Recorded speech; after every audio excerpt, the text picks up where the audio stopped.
So you have a little less than 1 minute to complete the quiz. Welcome to class today. Happy Friday. We are finishing Titus Andronicus today. Yeah, you got like a half minute left.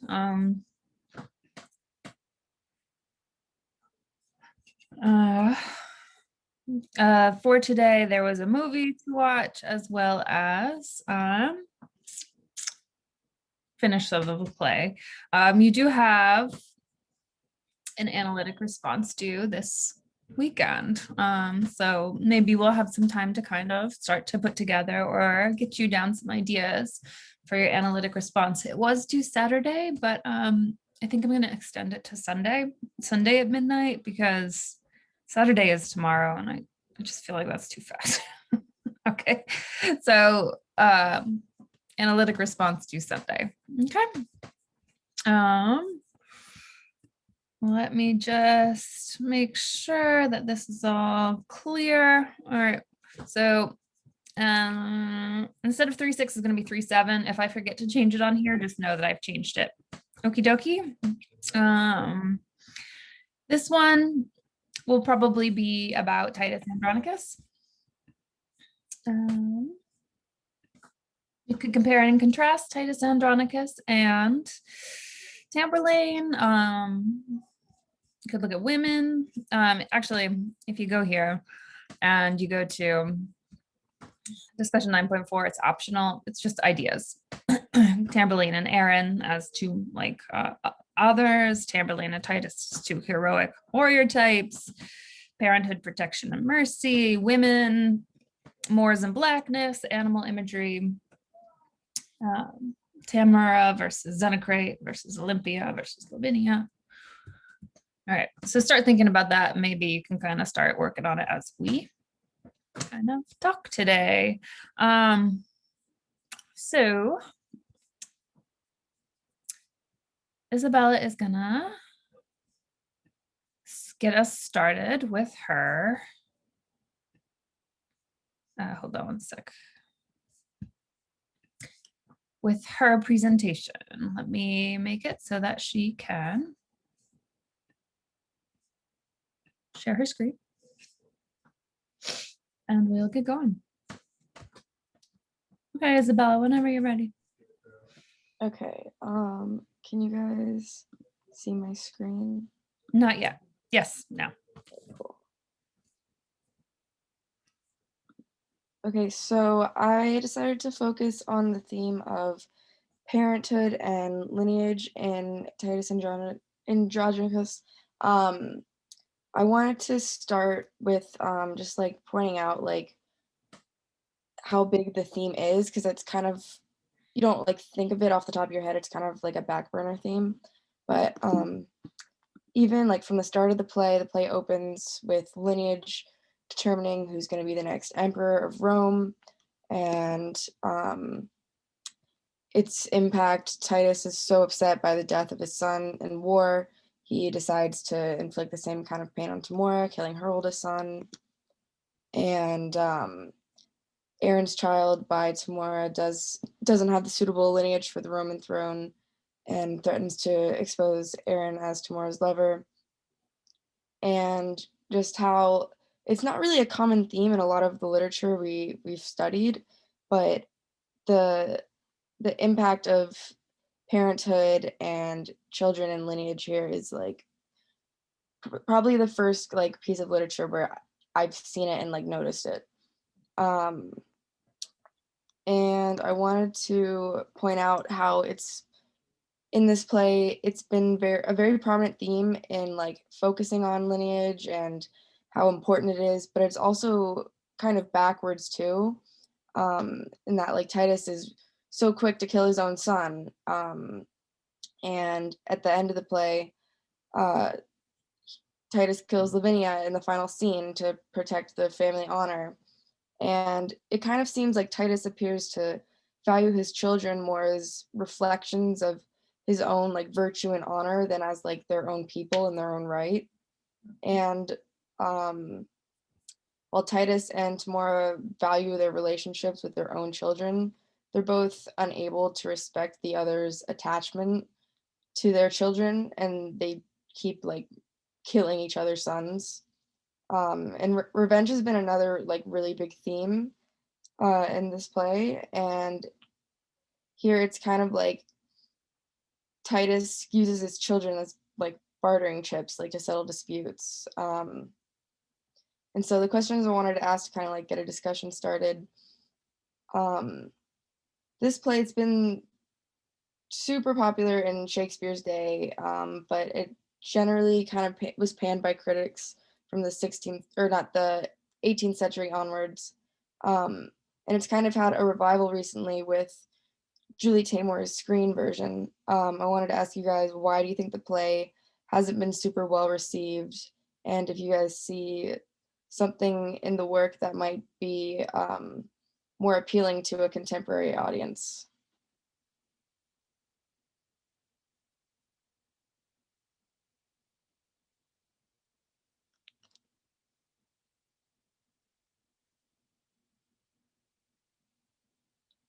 I spent a really long time on this question. Someone please say something.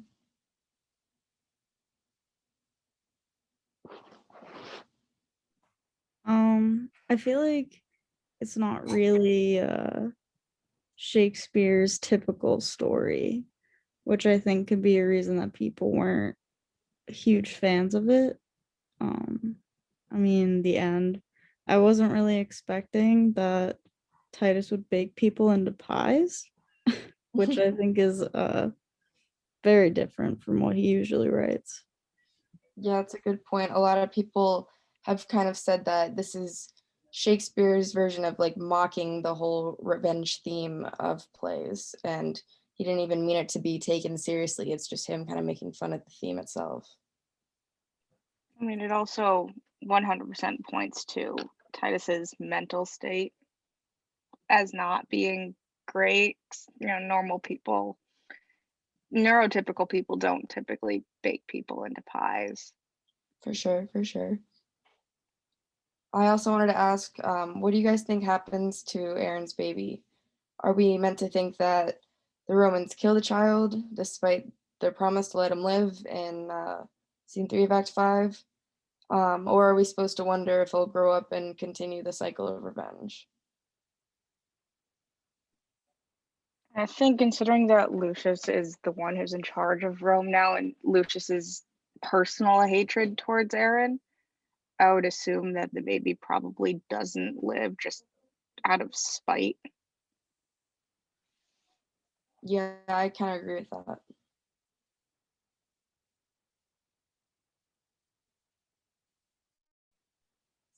Or if it does live, it's not a great life, right?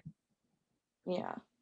As someone mixed and in a racist society, plus. Yeah, even if they did go on to grow up and become a person, they wouldn't have the best life. They probably would receive a lot of prejudice and difficulty.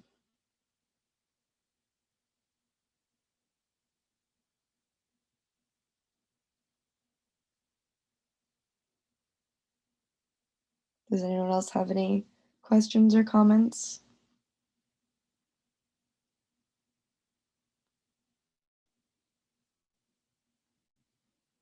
Okay, well, that's all I got for you guys, so thank you. Okay, awesome.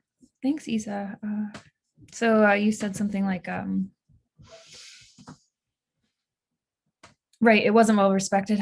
I also feel like there's some stuff in it that's kind of hard to believe. Does that make sense? To others too, like what's in it that's kind of like not just baking people into pie, but like what else? Anything else? It's hard to believe. I mean, the language and the like depiction of like the rape and the murders are very graphic and vicious. So it's like super graphic. Yeah. So that might be one reason why it wasn't that popular is because it's too gross and too violent. And also like Tamara leaving her kids with Titus, trying to pass herself off as revenge. Like this all seems kind of stretching the bounds of believability for me anyway. Yeah, I think that's kind of why Shakespeare was doing a parody of revenge plays. Yeah, I like that reading, that it's kind of like him making fun of things. It was also his first play, and so some people say like he just hadn't figured it out yet. It was his first try. Okay. Finishing this. All right. Rehash of the themes here. You can see like a visual representation of what Isabella was talking about the ridiculous amounts of like killing and revenge. You know, from the very first scene, second scene, third scene, and then fourth and fifth. Yeah. So we got children and the loss of children. And what do children often represent in literature or in life? Innocence and Innocence. purity. Innocence, purity, good. What else? Good. Vulnerability. Vulnerability, and also the future.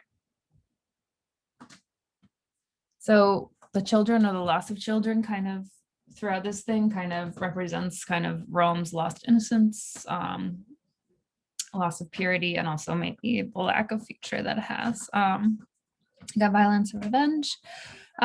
We talked last class about all the animal imagery, beasts, tigers, lions, bears, barbarians, stuff like that. Race. Let's talk a little bit more about Aaron and Blackness, but I also kind of wanted to remind you guys that like if you wanted to write about race, definitely do it, because there's all kinds of good stuff in here. But also like Tamara and her kids are supposed to be ultra white, so like it's not just like, maybe this is one way that kind of, there's always a question of like, is this play racist?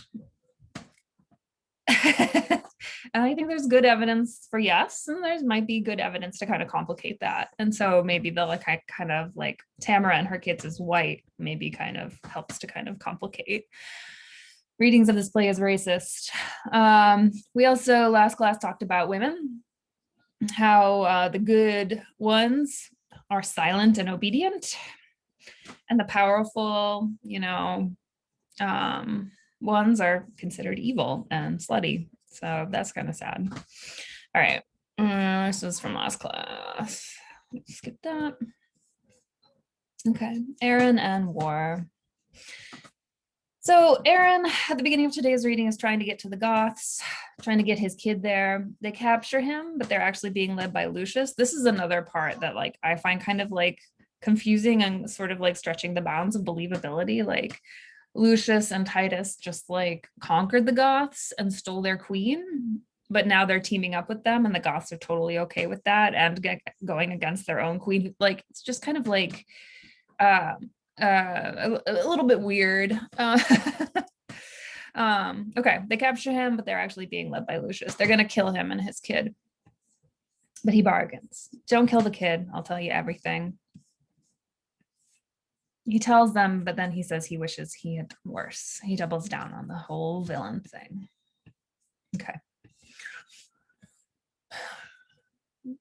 In the first two acts of Titus and Andronicus, Aaron did seem to be bad because he was black, or black because he's bad. Like they seem to be mutually reinforcing. So the idea is the first two acts kind of set Aaron up as kind of a typical, stereotypical and racist kind of villain, right? Anything that you want to kind of say to put pressure on that? Numbers from last class or from today's reading or from the film? Well, so I wondered, and this is probably not true, but just because of the time, like it most likely probably was racist, or I don't really know, it probably was just because of the time, but I was thinking like, because the idea of the whole play being like a parody of the theme of revenge was brought up, and I just feel like the fact like Shakespeare doesn't really write like one-dimensional characters usually, like he usually has like, there's usually reasons for what they do, and it seems like Aaron is just evil because he's black and like he loves it, like he seems like he just loves being evil for no reason. And I feel like Shakespeare's kind of mocking the idea that like, why would someone be evil just because of their skin color? Like because he gives them no reason for being evil, essentially. Just like, so I wonder if he's just mocking the idea of that. Could be. It could be, especially because like or at least he's like maybe showing like the ridiculousness of that equation, right? Like the Yeah, the hypocrisy of it. hypocrisy, yeah, but good. He especially because he loves his child. Remember what kind of a go ahead. No, sorry. No. I think we also have to take into account how differently racism is perceived then versus now, because now we think of racism as an extreme, and generally racism wasn't, correct me if I'm wrong, racism wasn't necessarily thought of as a bad thing during the Renaissance periods. Hmm. And so when we think of racism, we think of something that's very, very overt and against a different color skin. So it's an interesting question that you're asking, a good one. So like is it fair? Basically, is it fair to call Shakespeare's play racist given the different kind of cultural contexts? Is that kind of what you're going for? Kind of like, yeah. Or is that can very we- hard in like it feels like you have like three questions that are kind of in this one question. Does that make sense?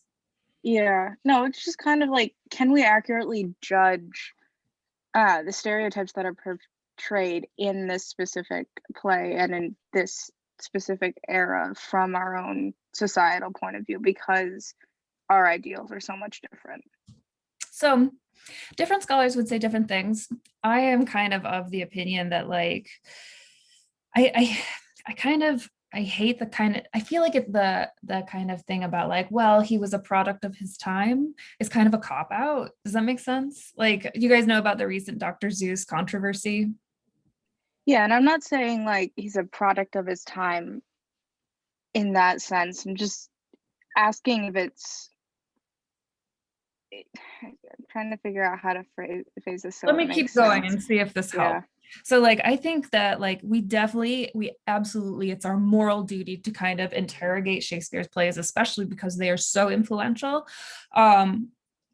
Interrogate whether they're racist and sexist, and kind of because they're like a lot of the words have kind of become buried just in our normal language. And so to kind of it was very different back then, but also like in Shakespeare's time, they're trying to figure it out and they're laying the seeds for the kind of racism that we've inherited. Does that make sense? So like in a lot of ways, we still have this kind of racism or like colorism kind of embedded into our language. And like you can even like look and like say like put someone on a blacklist. Does that make sense? Like so we have this kind of association of blackness is bad, even in our current language, and whiteness is good, right? A white lie is a good lie, and a blacklist is something you don't want to be on, and that's definitely, I think, inherited from Shakespeare and from Shakespeare's culture. Go ahead, Crystal.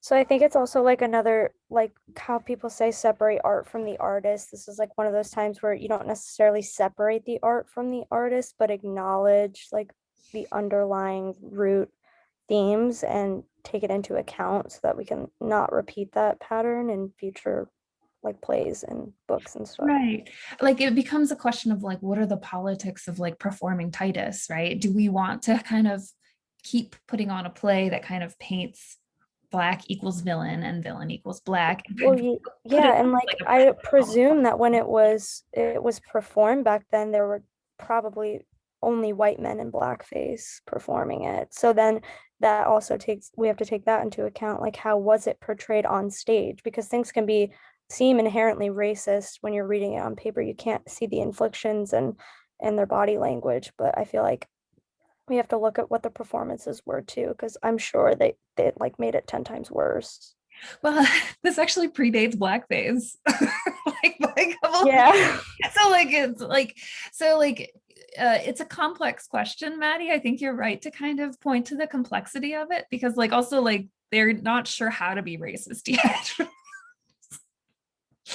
Right. So they're sort of figuring it out. I guess I'm also trying to ask, are we analyzing it completely differently than Shakespeare intended?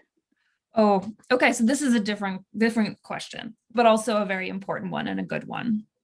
So this has been kind of an issue always in literature. Should we kind of think about the author's intentions? In the 20th century, there's this whole movement about, like, it's called the death of the author. And basically people, and I have to admit, like, this is kind of my bias, okay? I was convinced by this kind of theory, but my, like the death of the author, like in some ways, like, we can't know Shakespeare and we can't know Shakespeare's intentions. So they don't necessarily matter. What we need to talk about and focus on is the artifact and the fact that the artifact persists, like, so the play itself. Does that make sense? Like, so I'm teaching a superheroes movie, and some of the students were like asking me, like, well, what was Christopher Nolan's kind of like thinking when he kind of did this, and what were his intentions? And I was kind of like, in some ways, like, they don't, even now they don't matter. What we have is a piece of art that kind of reflects some interesting things about culture. And so even if he just made this to kind of like make fun of revenge plays, the material we have here is kind of telling us some really interesting things about how this society saw violence, children, race, sexuality, and gender, and stuff like that. Does that make sense? Yeah, I guess. I mean, it's kind of like, and this has always been my personal problem with Shakespeare and Renaissance era works that are so redeemed in our society and so well Yeah. revered. That's the word I was looking for. Yeah. Is that they didn't write for an audience such as us. They wrote with a specific audience in mind, Right. who all held specific social ideals that are completely reverse to ours. So, like, some could even argue that our modern day analysis of Shakespearean era works is almost a moot point. I would say probably no, not so much, especially with Shakespeare, because it's been revered as kind of classics of modern literature. Like, we still export Shakespeare. Does that make sense? So we still, like, people perform Tempest in Africa to, like, African communities. Like, they have them read Shakespeare in prison. Like, he has become like the touchstone of, like, and so, like, when someone says like, he's just, the plays, even though they might have been written for someone else, we hold up as like great works of literature, and thus they must reflect something that we believe is essential kind of to understanding the human condition or culture or literature, like high culture, literature, stuff like that. Make sense? Maybe. So in the first two acts, it seemed like Aaron was, bad because he was Black, or Black because he was bad, but he's like the best parent here. He loves his child. He says it's beautiful. He says Black is beautiful in Act 4, I think it is. He's the best parent out of all of them. Like, Tamara was a good parent because she begged for her son's life, but this is her son too, and she wants it killed. Titus straight up kills his kids, sacrifices them for Rome, kills Lavinia in Act 4. And Aaron's kind of the only one that's like, he's also like breaking a lot of really interesting gender roles, because like he, even in this picture here, like, it's usually women who are, made to kind of care for and nurture children. And Aaron, the villain of the piece, is like, I'm going to feed you. I'm going to take care of you. He does say, I'm going to raise you to be a warrior, but is Aaron redeemed for you by the end of this thing? Why yes, why no? I mean, personally, I think it's kind of a weird subject to go on when we're thinking of Aaron as the villain, and whether he's redeemed as the villain, because like pretty much nobody in this play is a good person except for like Lavinia, and even she is kind of, and even she's like super racist and everything. Yeah. Like, there's no one, even the like tiny Lucius's tiny child. The tiny child is like, I wish I could rape Tamara. Like, yeah. Do we figure out what happens to him? No. Okay. there are a lot of inconsistencies anyway. And loose ends, right? Yeah. In a way Um, that kind of Shakespeare doesn't leave in most of his other plays. Again, why kind of it was kind of panned by critics. But I think just like with all of the theatrics that go on in the ending, with how violent everybody else becomes, it's not as much as a redemption for Aaron as a sinking down of everybody else. Could be like a sinking down of everyone else. I don't know, like he bargains for his kid's life. He's like, swear it, Lucius, swear it, swear it, swear it. Like I find Aaron a little bit redeemed. Straight up, I have to admit it. Like I think going off of, I think it was Abby who said it, where it's difficult to gauge these kinds of things when we don't have a theatrical thing to Why I look had at. to Even like watch we the have film. the play. That's why we have the movie, but Yeah. it's also like the movie is one interpretation. much more modernized and it's all up to interpretation. It would just be really interesting to see this under Shakespeare's direction, like how he intended it with the emotions that he intended it. Truth. If I could time travel, I would. So let me show you just some of the kind of ways that Aaron is redeemed and the ways he's not redeemed. I didn't have time to really do as good of a job on my PowerPoint for today's class. I'm starting to like burn out, as I'm sure everyone is feeling. But let me just, where's my, there it is. Hold on one sec. There's Tamburlaine. Where's Titus? Andronicus. Okay. So Aaron gets captured, at the beginning of, you know what? Maybe I'll play it from the movie. Why don't we do that? It seems like a better kind of just like thing. So here's Act 5, Scene 1. So Aaron, remember, it's Aaron's idea to do the rape. It's Aaron's idea to do the murder. He sets up everyone. He's a kind of a master manipulator. He's the smartest one in the play, even if it's kind of a villainy cunning. But the only person he kills, do you remember the only person he kills? Nurse. The nurse. Why did he kill her? Because he was trying to save his son. To save an infant, a newborn infant, right?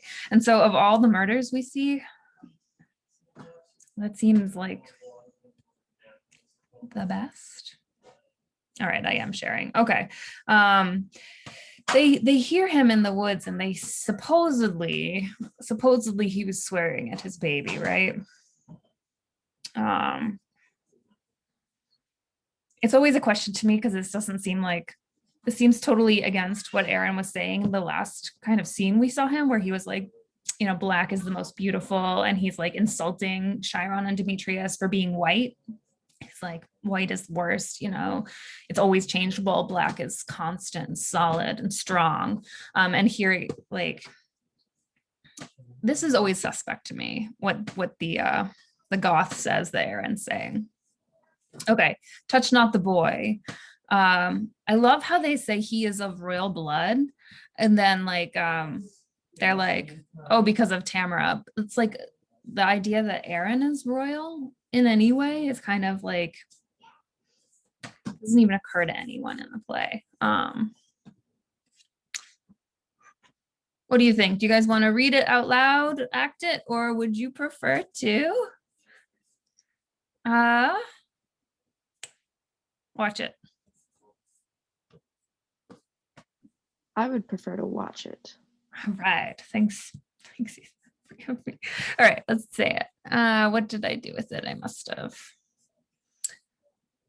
gotten out of it.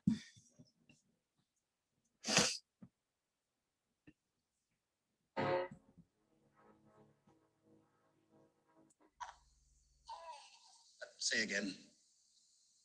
How many saw the child? Cornelia, the midwife. All right, here we go. Incarnate devil that robbed Lucius. Andronicus of his good hand. Aaron. This is the pearl that pleased your empress eye. And here's the base fruit of his burning lust.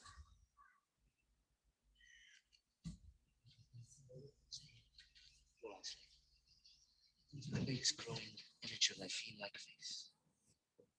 I shall speak. Death! Unhalt us, soldiers! Hang him on this tree! And by his side, this fruit of bastardy! That's not the boy. It's the royal blood. Select sire for ever being good. First, hang the child, that he may see it small. Sight selects the soul. If you let her, Precious.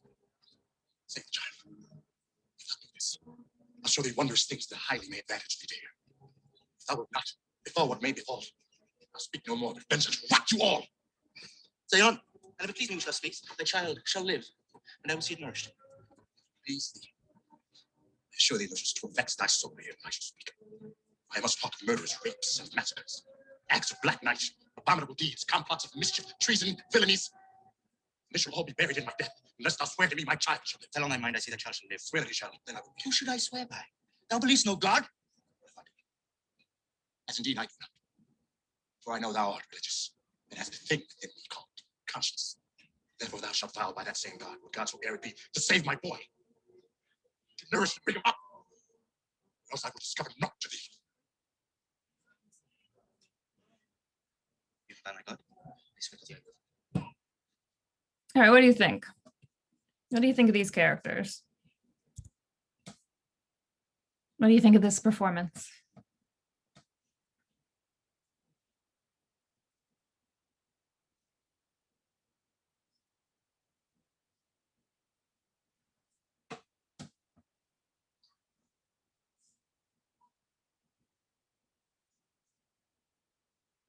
I think I'm just gonna go like back to my point is that it's all up for interpretation.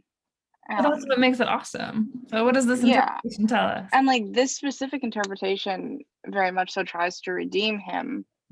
But like also in the fact you were saying earlier that he never actually kills anyone, but he leads to the death and suffering of a lot of people, Mhm. which like kind of like, do we blame Bush for sending kids to die in war, or do we blame the people who originally set up the war? Like that's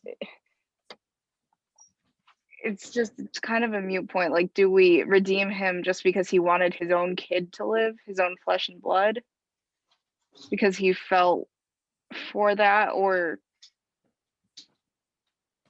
it's kind of a weird point for me personally. Okay, that's okay. Here is evidence that maybe he shouldn't be redeemed, right? Lucius says, "Aren't you sorry?" And Aaron says, "Yeah, I'm sorry that I hadn't done 1,000 more heinous deeds. Even now I curse the day wherein I do not some notorious ill, as kill a man or else devise his death, ravish a maid or plot the way to do it, accuse some innocent and forswear myself, set deadly enmity between two friends, make poor men's cattle break their..." He's all about like causing the maximum amount of harm and of chaos. And is he doing this because he's Black? Or does his kind of care and nurture of his child seem to indicate that maybe Aaron is himself a product of a racist society? That Aaron has been so poisoned and so twisted by the kind of racism that he encounters every single day that he can't kind of fathom, that he doesn't believe in God anymore, that he doesn't care to nurture anyone except someone like him, that he does want to just watch the world burn. Let's take a few minutes, maybe like 5 minutes, and kind of work on discussion 9.1, which asks you a little bit more about this. I'm harping on it because like it's still like a really important issue, Shakespeare and race, and how we read race in Shakespeare. And when Titus Andronicus was performed in parts of Africa, Aaron was seen as the hero of the play. So like it's Wait, are we doing 9.1? Yes, what is 9.1? It said it was deleted. The topic was Oh, deleted oops. when I Let click me on it. let me figure that out. Canvas is just not If liking you go me. to discussions, it's still there. Yeah. That's where I went, but when I click on it, it said the topic was deleted. Oh, mine's still up. Course links. Hold on. Discussion.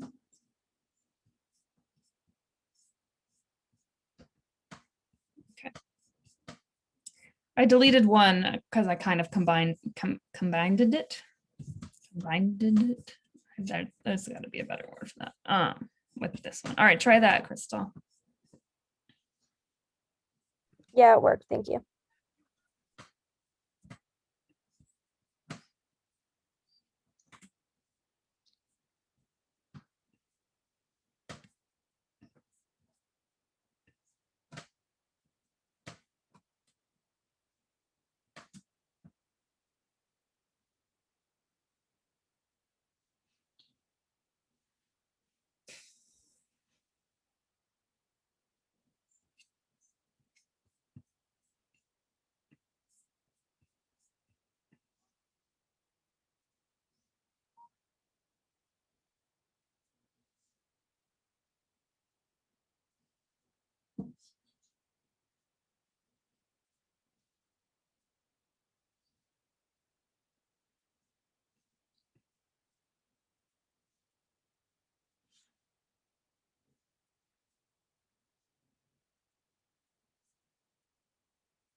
All right. Take like one more minute.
Okay. Let's see. All right, so moving on to kind of the end of today's, the end of Titus Andronicus and today's stuff. Tamara tries to trick Titus. She's banking on his insanity. And she says, look, I'm revenge. I've come to help you out. Like, why don't you do this thing? he's like, sure, your revenge. And who's that with you?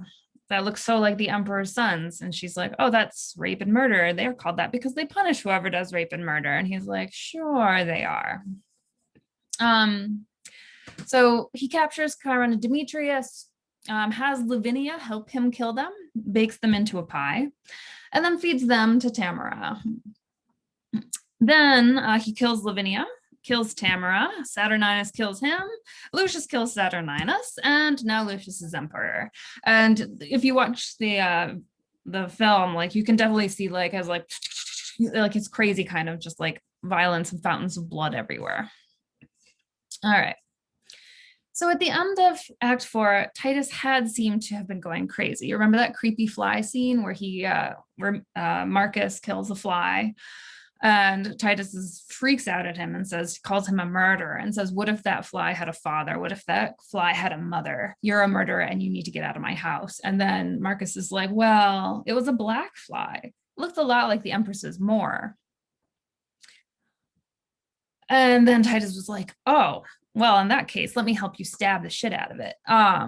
So he had seemed to be kind of really losing his mind. He also was like sending letters to the gods attached to arrows that he shot into the sky.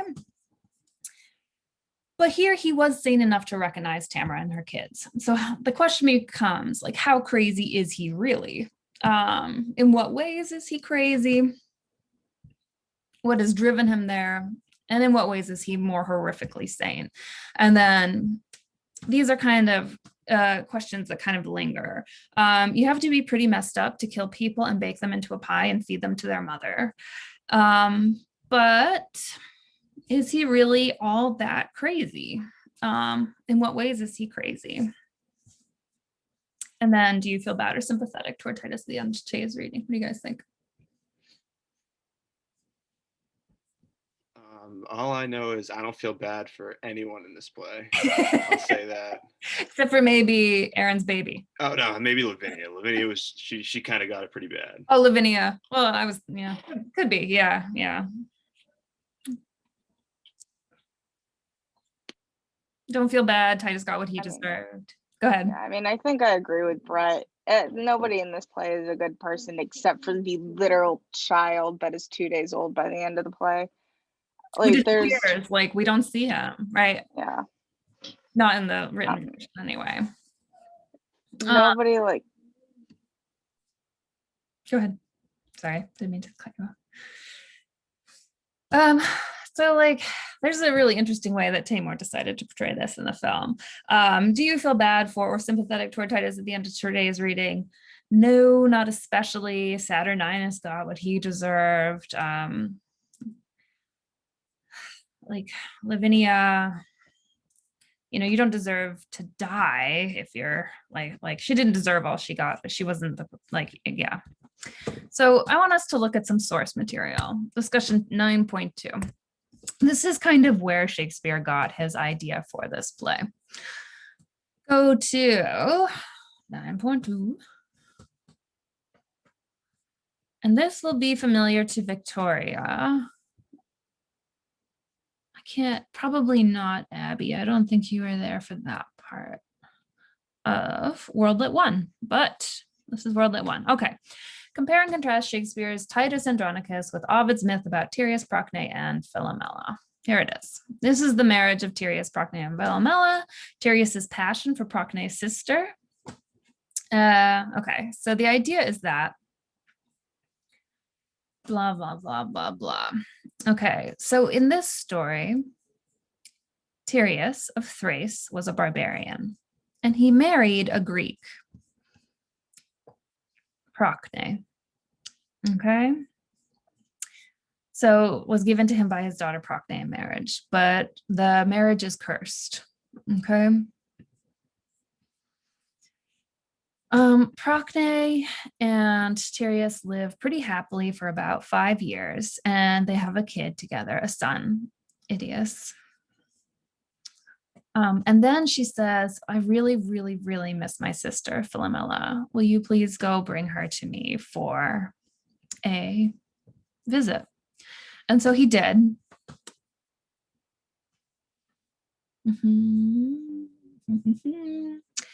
But as soon as Tyrius sees Philomela, the sister,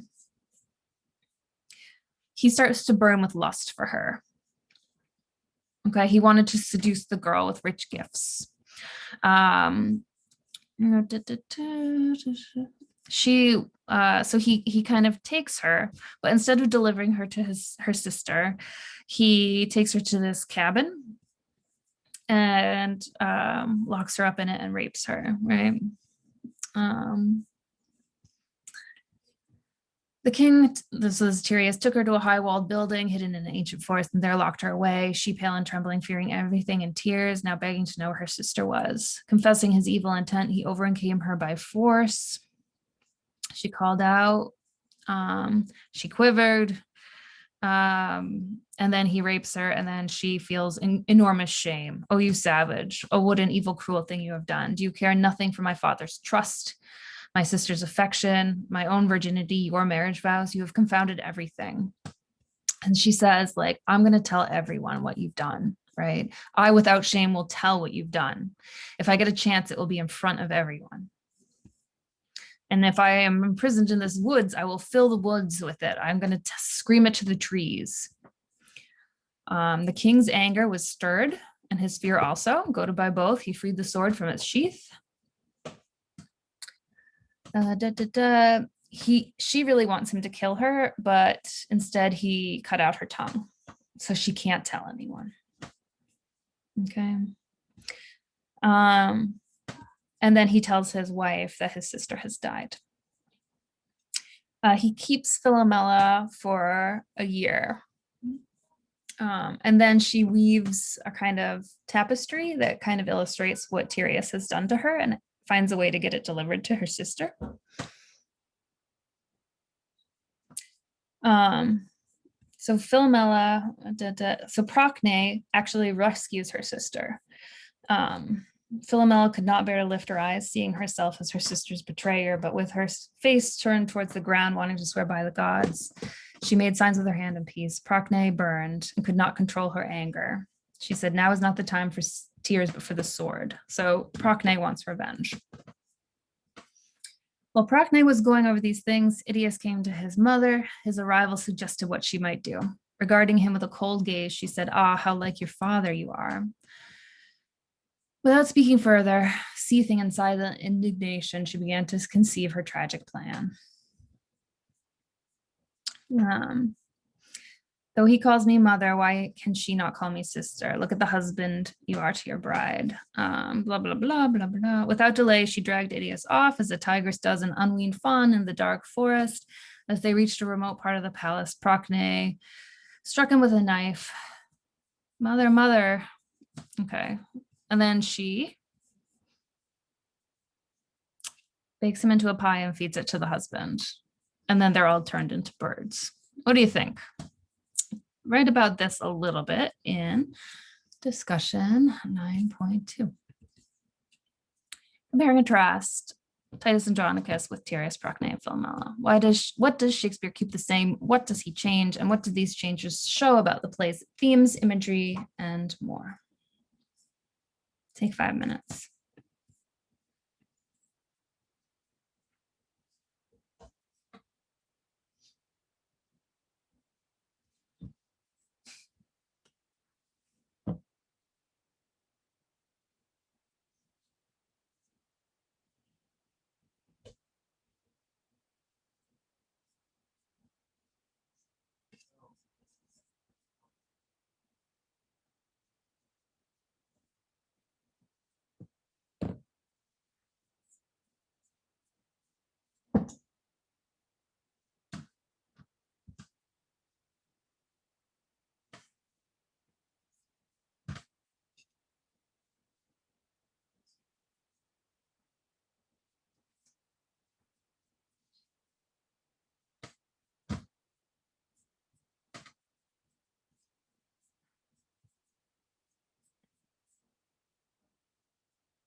Take like one more minute. So it seems like what Titus Andronicus has kept the same is like obviously rape, cutting out tongues, although he's added cutting off hands. Another thing he's kept the same is, in fact, it's like through Ovid's metamorphosis that like Lavinia is able to tell that she was raped as well as mutilated through this story. He also kept the whole baking, feeding children to their parents, but he's done a really interesting kind of gender reversal, right? Instead of the barbarian being a rapist man, although we still do have the 2 rapist kiddos, boys, now the barbarian is a woman, mother, right?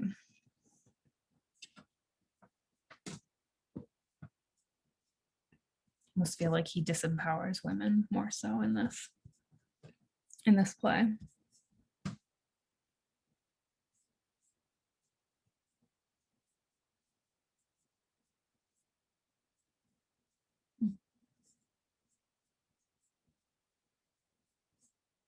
I almost feel like the women are like disempowered even more so, silenced even more so in Shakespeare's play.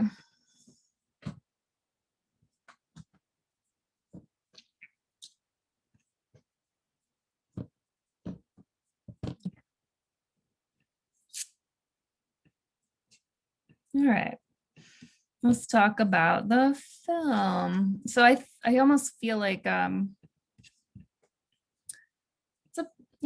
it's a tragedy, so it has a pretty dark ending.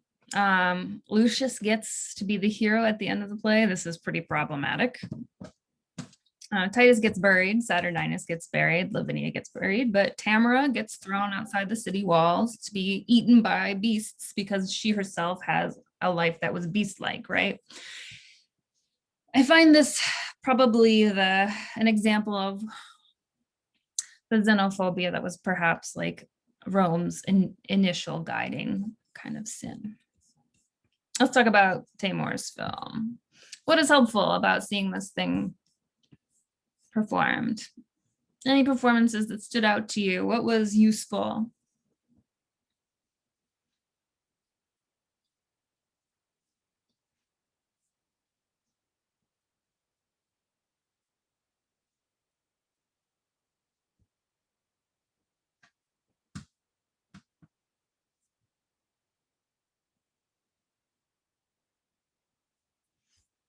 All right. Tamar has some really interesting interpretations. Do you remember what she adds to this film that is not really in the other one? That is not really in the original, is what I should say. What does Tamar add?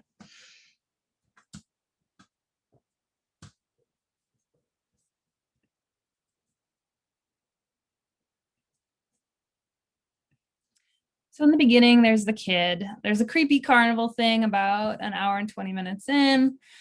The kid is the one that sort of heals Lavinia with prosthetics. There's the fly scene. There's a change here. So they make the kid kind of, be the one that kills the fly. And then there's the ending. All right, let me show you some clips and then we can talk about them if we have time. All right. Let's see. So here's the very beginning. Here's how the play, or the film rather, opens.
All right. What's up with this? What is up with this beginning here?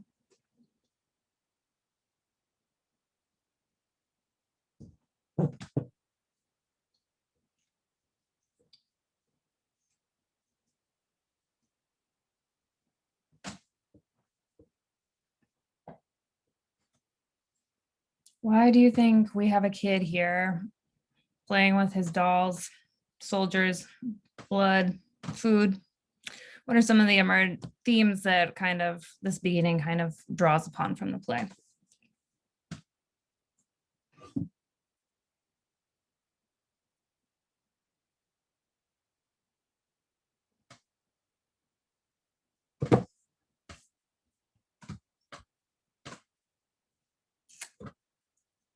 Okay. Another thing that kind of Tamor changes is around here. This is the scene where Titus, right after Titus has cut off his hand.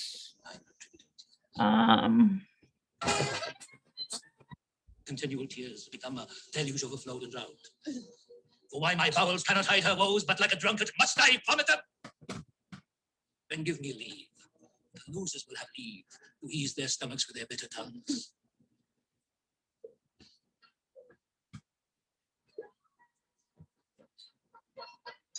So at this point, Titus thinks that he's saved his kids by cutting off his hand, and then this comes.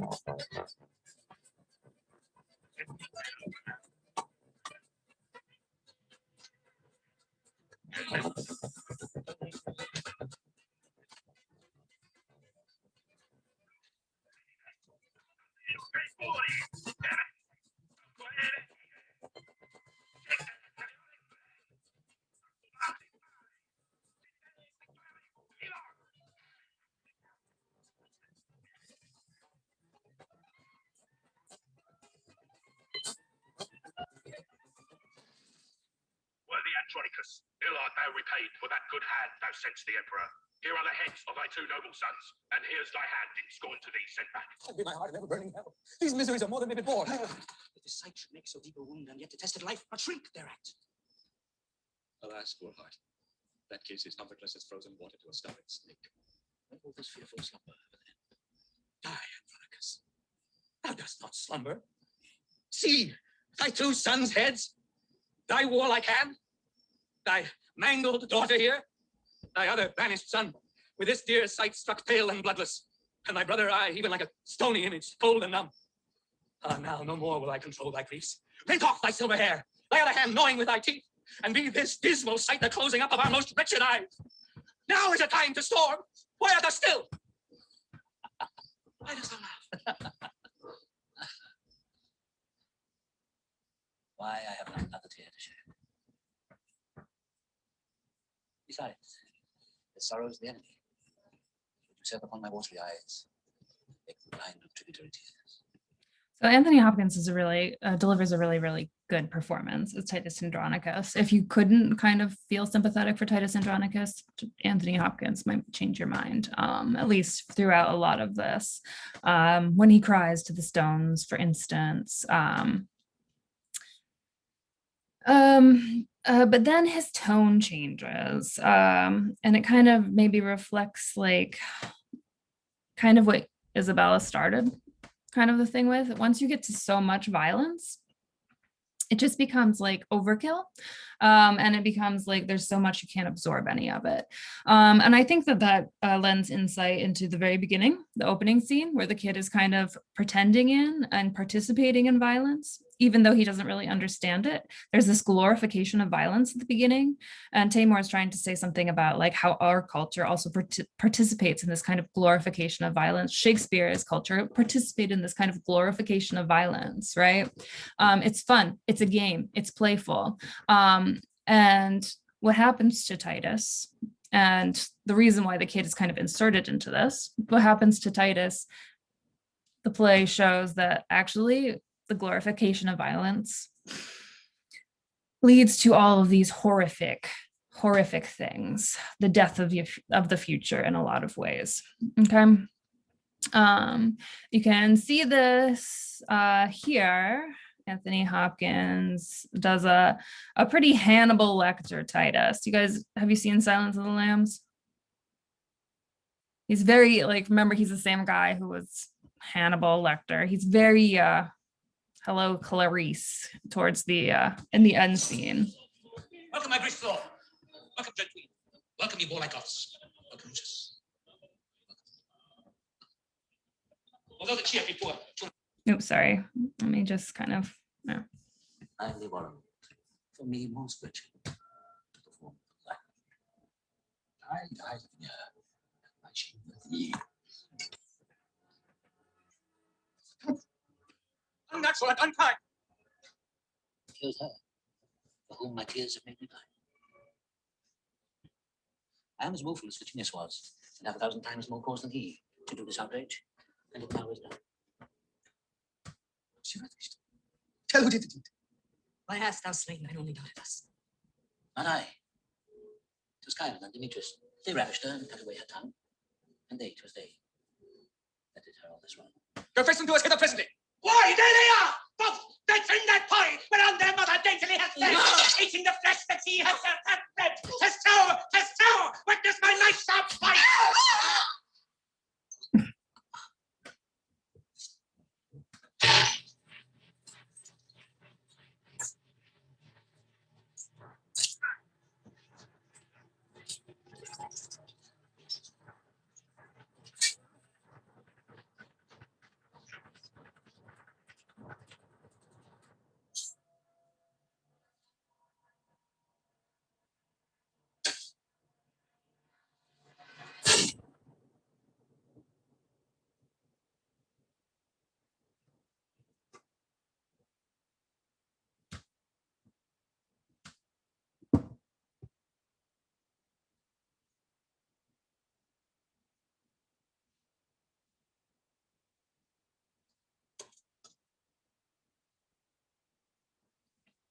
So here especially, you get the kind of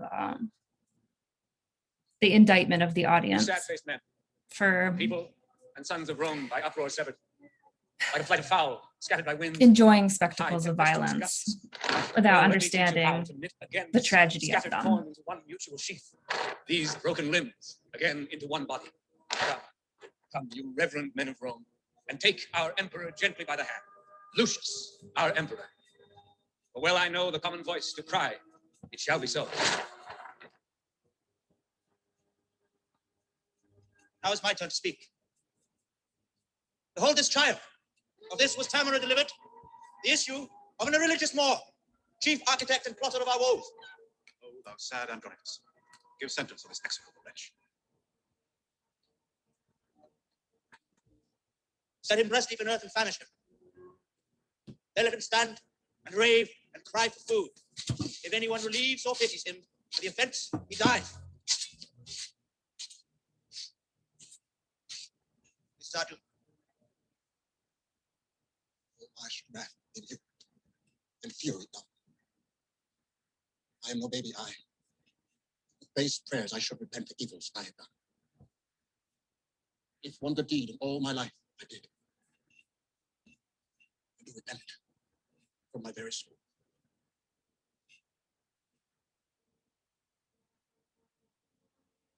Go, some of you. Bear Saturninus hence and give him burial in his father's grave. My father, Lavinia, will forthwith be closed in our household monument.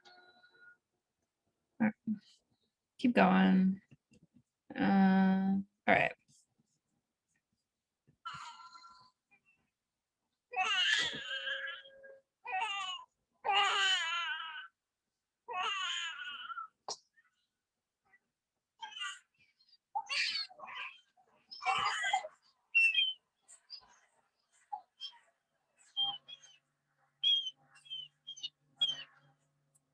So in this version, you have child Lucius breaking away from the kind of cycles of violence that Rome continues to participate in, choosing a different ending and a different future.